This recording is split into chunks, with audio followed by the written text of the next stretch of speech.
being, very coarse stuff. By the way, it's recording. Okay, let's kick ass. See, but that's good candid interaction too. So, where you're not, I didn't tell you I was filming, so it kind of lets you. Hey man, what's up? This is Ayin Thropos right here. You're on Ayin.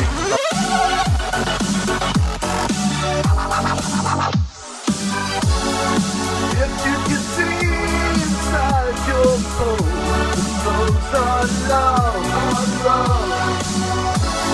If you can see inside your miracle, and if you can feel the words I'm telling you with love, you can feel the heart-struck miracle.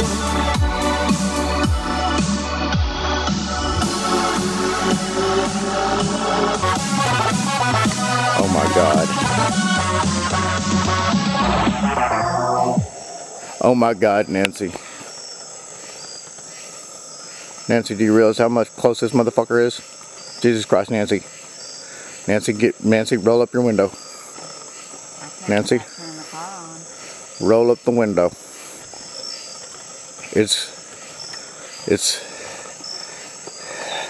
Baby, it's putting a light on us. I got my binoculars. I'm doing all this. Gunter, come here, Gunter. Oh man, all right. Yeah, looking all around with these binoculars, huh? Ooh, what's that? Oh yeah, we're doing an investigation. An investigation. That's it. All right. Already. Ayin Thropos here with another exciting episode of You Don't Know. You don't know, huh? So don't act like you do. Headphones. I was just saying to him, hello, how are you? Hello. All right. Welcome to another episode of You Don't Know. Today we're on air with Dave Marrow from the UK. Yeah, it could have been a number of things. It could have even been like a Wi-Fi connection on my end. I'm not sure. But, of course, we can edit that out. And so let's go out. And you know what? As far as the lighting and everything, we're getting a much better picture of you right now. So maybe it was a good thing. Yeah, right. A good, perspective and the lighting and everything. And so let's just try to pick up where we left off. Speaking about this hypnosis and stuff. Well, I mean, I can remember being hypnotized from a very early age and not really knowing quite what it was. I thought it was something that happened to everyone. I was none the wiser as a child, wouldn't know anyway. Until they get older, they hear the word, they see it on television, that kind of thing. So I didn't really know. I know that my doctor explained that I was hypersuggestible, as in easily influenced or easily hypnotized, which was quite interesting. There was an incident where my head was cut open, and that caused further hypersuggestibility, if not the cause. So that was quite a lot to deal with. Trigger warning, sorry. Yeah. But through years of going through things, I then started to realize, hang on a minute, if hypnosis is the word, there's obviously not something that's normal, as in something that just happens to everyone. So I started to ask questions. Looked online, saw this publication. It's just the more you know about hypnosis, the closer you are to becoming a hypnotist. So I only looked at the outskirts of some of the some of the information, realized it wasn't for me, and tried to find ways to break out. And certain people were able to snap me out of it. Certain people would put me into a further trance, combination of many things. Again, not the worst situation in the world, but it became a bit strange when people would say my name 3 times and I'd fall into sleep. And I come round later and I'm not really sure what's happened. And You know, there's been a lot of situations like this. So, but I know that you can enhance someone's abilities through using hypnosis. You can heighten their awareness. You can alter their states of pain tolerance, different things, sensitivity, a whole wide range of different things. So rather than super serums or hulking out this, from that basic level, you can patch and channel people's different neuro pathways to do certain things that they're not normally meant to be doing. Yeah, well, and let me tell you, I am a member of a secret society. I'm not going to mention the name, not that it's been mentioned in other interviews I've done and everything, but I do think it's peculiar that I myself, and it caught me by surprise when they asked me to do this, but I was asked to give an oath that I would not allow myself to be hypnotized. And I thought that was a bit strange, but if nothing else, it speaks about the truth or the actual power of hypnotism. It's real. I was put through Freemasonry. And when I say put through, I went through various different stages of illumination from basic openings of the mind to, 360, from 3.33, 45 different. I didn't know what it was. It was originally, I was conditioned through Freemasonry from working with Majestic as a young man. They said this is standard for what you're doing.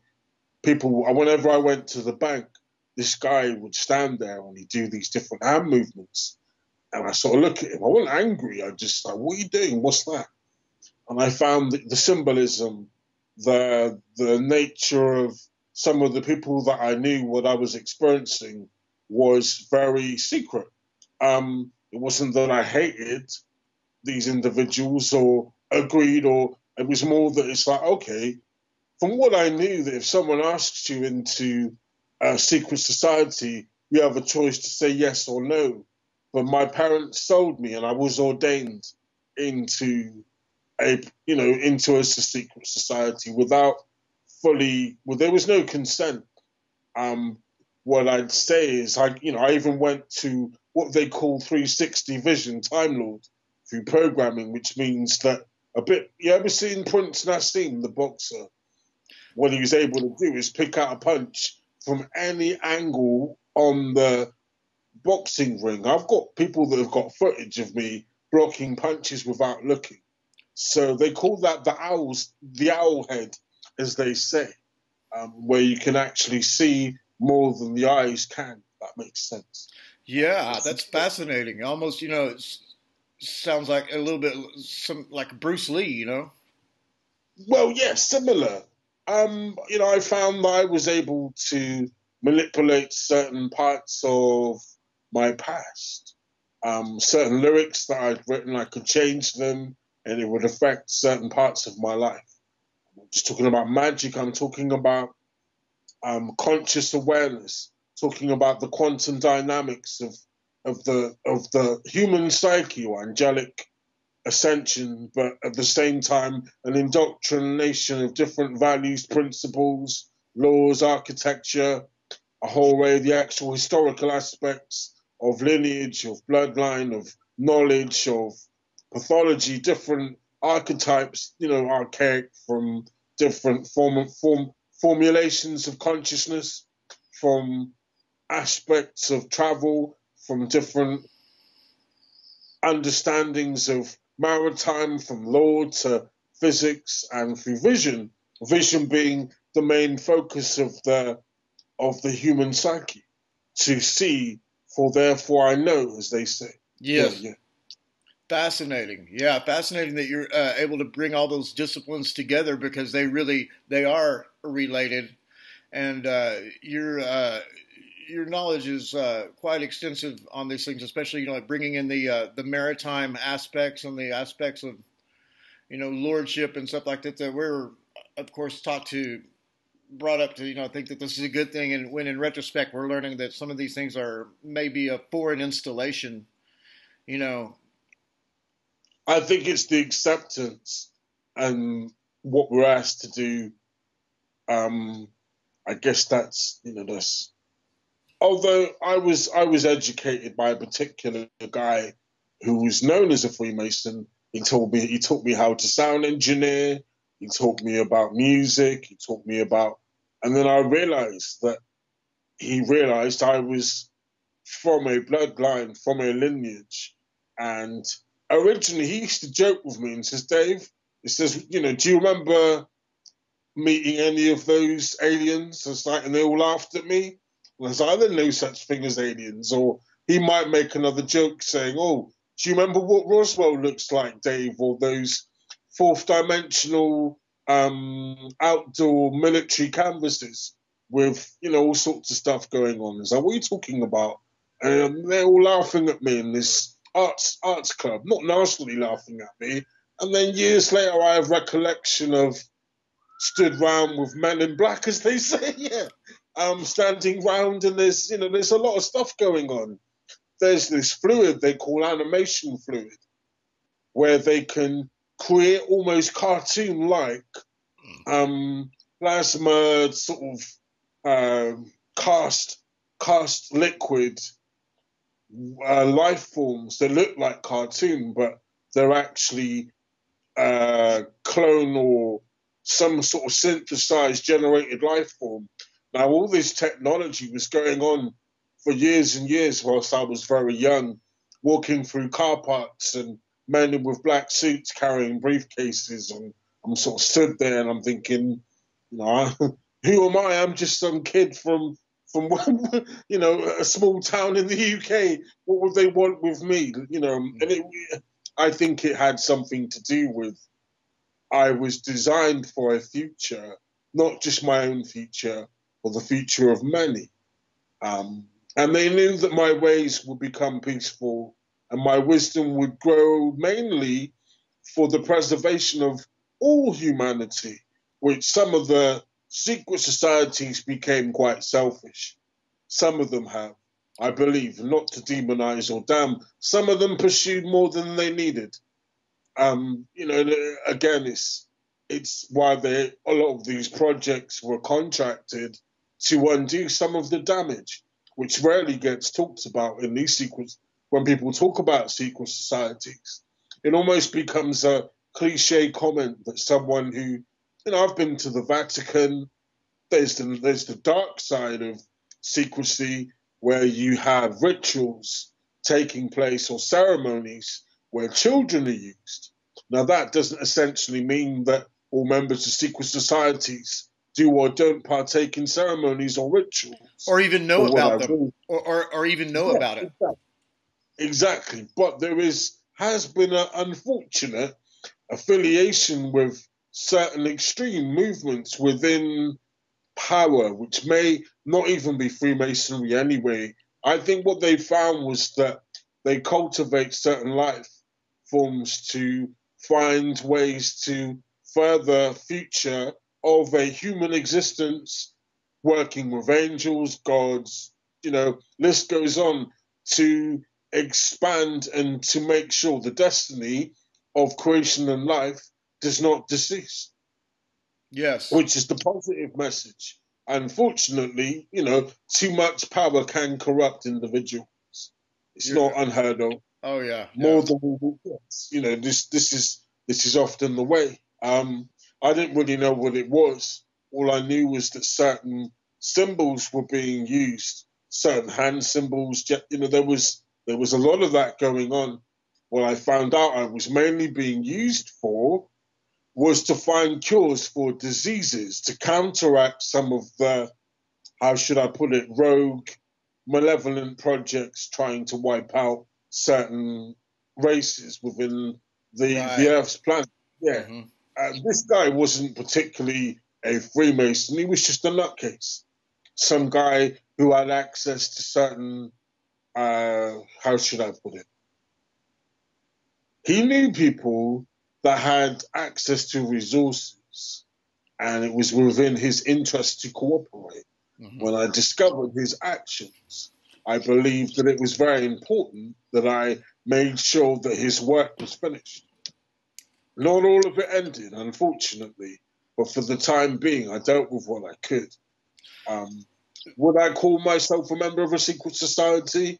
I'd say that I've been through the process of these stages. There's different houses. You have the obtextical, which means a 360 vision of a one state of universal connection. So therefore, I am here and I am now, but I'm also afar, and I'm also nothing as I am everything, which is, the enlightened stage where the brain becomes fully capacitated. So you have normally what they say, we only use 5 to 10% of the human brain. Well, within Freemasonry and secret societies, they're looking those different degrees that people talk about. It's the unlocking and the using of the full part of the brain in a process of safe meditation and safe ascension into an optimized, fully conscious being, which is what the Buddhist bloodlines were doing, the Japanese, the dynasties, the African tribes. It's been going on for years. The Egyptians got it a bit wrong. They wanted to be God themselves, some of them, which again, that can only end in corruption and over pursuit of unnecessary things. Mm-hmm. Yeah, but no generalizations to be made. It's made it an interesting life. Yeah, it really has. For you, I mean, you've had a very interesting life. Mm-hmm. The particular individual that did the core most of my programming with his team, again, people say, why are you trying to deal with all this stuff? And I say, well, without sounding selfish, it's my life. I want it back. Yeah. But at the same time, no one is fully independent anyway, apart from the king, apart from animals and life. It's difficult. No one has 100% unless you're, a contract killer who travels the world with no attachments. Even that comes into things that is not good anyway. Yes. So I mean, to be honest, what can I say? My main goal in life was to try and find peace, some sort of place within that wasn't plagued by pain. Yes, getting away from painful places, but to try and overcome some of that fear that lurks within so many, which can cause anxiety, it can cause depression. No one wants to be there. So some of my research is ultimately to find ways to alleviate those symptoms, not just to help myself, but to help my fellow brothers and sisters. So has meditation, you mentioned meditation earlier, has this been one of the tools that you've used to reclaim your power? I have to say the one who restored me and has saved my life and has continuously picked me up off the floor, dusted me off, is Jesus. Some people don't believe in him, but for me personally, I have to say he's the greatest man I have ever met, physically met, and I'm not the only one who's met him in the flesh. Everyone knows his name. Some believe in him, some don't. But for me personally, if it wasn't for him, I would not be here. I wouldn't exist. Now, was this in another dimension? No, in 3D. The guy was locked up several times. They thought he was just some madman. Then they realized who he was, what he was capable of, and they realized, oh, okay, fair enough. I've never seen anyone do that before. Yeah, okay, fair enough. You're Jesus.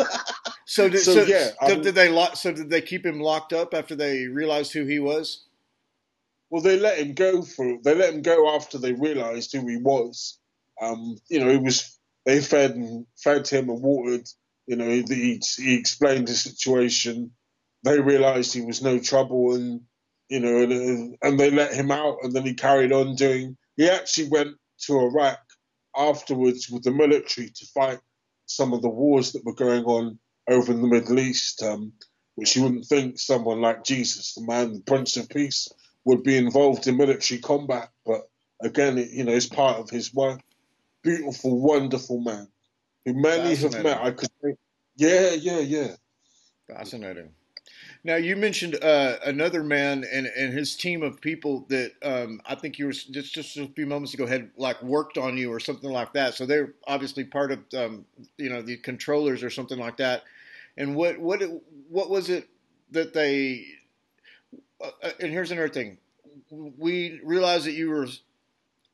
I think it's apparent that you were sought after for not only your physical capabilities that could be enhanced and the latent abilities there, but also your mental abilities and even possibly your maybe psychic abilities.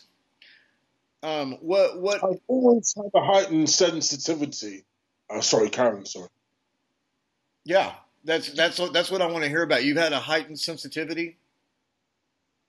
I've always had that. People have always said you're so oversensitive, Dave. It's almost like I can hear a pin drop.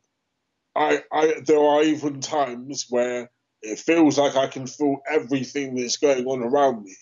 And I tell you what, anyone else that's going through that, my heart goes out to you, because it is a very, very big burden to carry when you can feel the brakes in a car almost. It's that sensitive.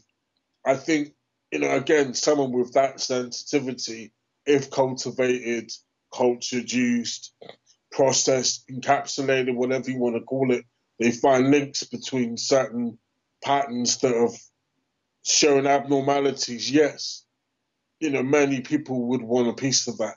And obviously genetically predisposed to having a sensory augmentation, also a heightened sensitivity to the point what I call an antenna from a spiritual sense. When people say, how do you know so much about people that you haven't really had much to do with in a very long time? I say, well, I communicate with the higher. I communicate with the God, the creator. At the same time, yes, there's a sensitivity, not psychic as such. It's almost like I have a static wire. The laces around me, and if someone moves that wire, I have certain amount of understanding of its existence without vision, without thought, but with sense itself. So yes, if people wanted me to find someone or locate something or do this, do that, I find it quite easy at times to do these things that I need to do. Almost like when Superman hears a caller in distress. If you can imagine that happening all the time to some level, I can only act on certain amount of what I'm picking up on. Can't help everyone. Nor that I would think I'm the person that can do that. But at the same time, yes, very sensitive individual. Yes. Okay, so this begs the question: do you need to be physically near these things to affect them, or is some of this stuff done quote unquote remotely? I'm able to feel earthquakes or oil slicks within the ocean. I can tell if a cat's in trouble. I can tell if someone's injected something in their arm. I can tell if someone's about to fall off their bike. I can feel these things. It's a God-given ability. I haven't mastered it. But what I will say is there's a flip side to it, because what it also does do, if I feel threatened or in danger or unwell, there is an energy blast that can happen, a defense mechanism. A bit like, you have an electric eel. If you touch an electric eel, you're going to get electrocuted. So there is a certain, not saying I'm dangerous, that's not what I meant, but there is that aspect to it as well. There's a defense mechanism. So if that sensitivity is particularly heightened at that particular point, it may be because something's about to happen or happening. So would it be fair to say that you can sense danger in your immediate presence? Yes. That's a very good, survival tool to be able to, or maybe, and can you sense if there's a room full of people or something and somebody has malice towards you? In other words, they're there to harm you. You can pinpoint them out of all the different people. Yes, straight up. And I'll even get visual information, homing in on to acquire more information. About what their intentions are? Yes. Fascinating. And so we see, it's starting to look like you were sought after mostly for your, if you want to call it mental or psychic abilities, but this may have something to do with your bloodlines or possibly the cloning that you were put under. But also it's just an added bonus, your stature and your amazing strength and stuff like that, correct? Unfortunately, there is a instability against why they said that I was emotionally unstable. I don't just feel earthquakes. Sometimes I feel like an earthquake. I do actually have that feeling. Fascinating. Yeah. Fascinating. The earthquakes, of course, are, associated with this tectonic activity, maybe they say the plates of the earth moving and stuff. But we also see other, paranormal phenomenon associated with this tectonic stuff. And of course, with earthquakes too. Of course, we know that animals can somehow sense these things ahead of time. And there's also the existence of ghost lights, the plasma orbs and stuff like that seem to be associated with this as well. So it's very interesting. It's a pleasure to talk to you. Absolute pleasure. You brought me a lot of... Yeah. Now, do I have your permission to publish this this interview? Okay. Of course. All right. Just wanted to make sure. Yes, sir. That's awesome. Well, why don't you, as you think of topics that you want to divulge or memories that come about, that it's easy for you to contact me, and you know why, and possibly we can do further interviews. Yes, that would be great. You've brought me a lot of help. Thank you. Yes, I'd love to. Okay, and you and I can get together off list on the way that we have of messaging one another and bounce ideas off one another as far as to the contents of our next discussion. Excellent. Yes. Dave, thanks for talking with me this morning all the way from the UK, and you have a wonderful day. Peace and love. Take care. All right, thank you.